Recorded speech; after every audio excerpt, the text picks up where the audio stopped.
Shri M V Govindan, August 14 വിഭജന ഭീതി ദിനമായി ആചരിക്കുന്നു.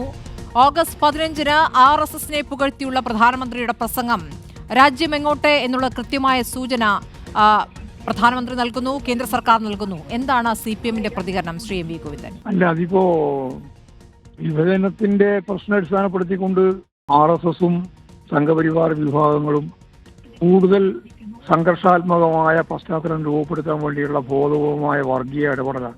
യഥാർത്ഥത്തിൽ ഇന്ത്യയെ വിഭജിക്കുന്നതിന് പൂർണ്ണ പിന്തുണ നൽകിയിട്ടുള്ള പ്രസ്ഥാനമായിരുന്നു അന്നത്തെ RSS.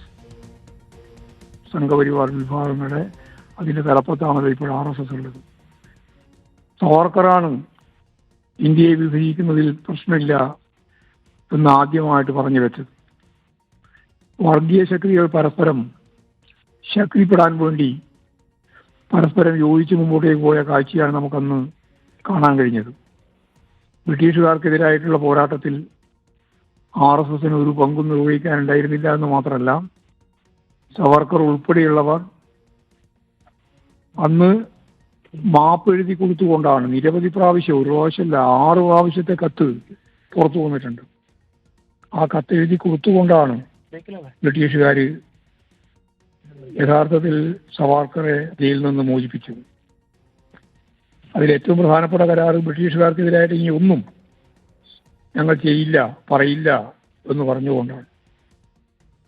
ആ രീതിയിൽ ബ്രിട്ടീഷ് സാമ്രാജ്യത്വത്തിന്റെ ഒപ്പം നിന്ന് ദേശീയ സ്വാതന്ത്ര്യ പ്രസ്ഥാനത്തിന് എതിരായ നിലപാട് സ്വീകരിച്ച RSS ഇപ്പോഴും 14-ാം തീയതി വിഭജനത്തിന്റെ പ്രശ്നവും ഇപ്പോഴും ആഗസ്റ്റ് 15-ന് 79-ാം വാർഷിക ദിനത്തിൽ ഇന്ത്യൻ പ്രധാനമന്ത്രി RSSനെ പുകഴ്ത്തിക്കൊണ്ട് പ്രസംഗിക്കുകയും ചെയ്യുന്നതാണ് നമ്മൾ കേട്ടുകൊണ്ടിരുന്നത്. അപ്പോൾ ഈ രീതിയിൽ നിലപാടുകൾ സ്വീകരിക്കുന്നത് കൂടുതൽ സംഘർഷാത്മകമായ വർഗീയ ധ്രുവീകരണത്തിന് വേണ്ടിയിട്ടാണ്. അതിന് പ്രധാനമന്ത്രി ഉൾപ്പെടെ ഇത്തരത്തിലുള്ള വേദി ഉപയോഗിച്ചു എന്നുള്ളത് പ്രതിഷേധിക്കേണ്ടത് തന്നെയാണ്, പ്രതിഷേധാത്മകമാണ്. സ്വാതന്ത്ര്യ പ്രസ്ഥാനത്തിന് യാതൊരു സംഭാവനയും നൽകാതെ RSSനെ വാനോളം പൂർത്തിക്കൊണ്ടാണ് ഇന്ത്യൻ പ്രധാനമന്ത്രിയുടെ സ്വാതന്ത്ര്യദിന പരേഡിന്റെ ഭാഗമായിട്ടുള്ള പ്രസംഗം.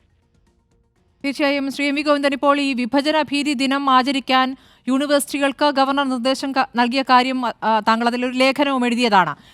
ഇന്നിപ്പോൾ ഗവർണറുടെ വിരുന്നാണ്, സർക്കാരിനും മുഖ്യമന്ത്രിയെയും പ്രതിപക്ഷത്തെയും ഒക്കെ വിളിച്ചിട്ടുള്ള വിരുന്നാണ്. ആ വിരുന്നിൽ പങ്കെടുക്കേണ്ടതുണ്ടോ എന്നൊരു ആലോചന കൂടി സർക്കാർ നടത്തുന്നതാണ്. ഇതിൽ പാർട്ടിയുടെ അഭിപ്രായം അങ്ങേക്ക് പറയാമെങ്കിൽ.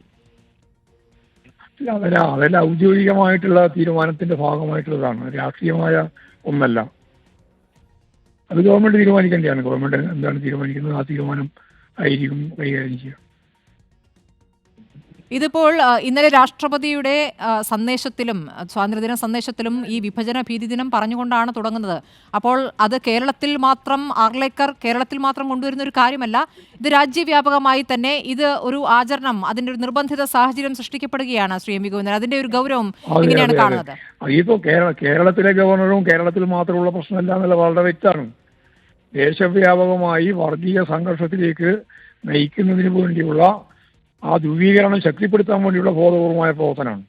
അത് ഇന്ത്യയിൽ ഉടനീളം തന്നെയാണ് RSSും സംഘപരിവാർ വിഭാഗങ്ങളും സംഘടിപ്പിച്ചുകൊണ്ടിരിക്കുന്നത്. തീർച്ചയായും വളരെ നന്ദി ശ്രീ എം വി ഗോവിന്ദൻ ഈ ഘട്ടത്തിൽ പ്രതികരിച്ചതിന്.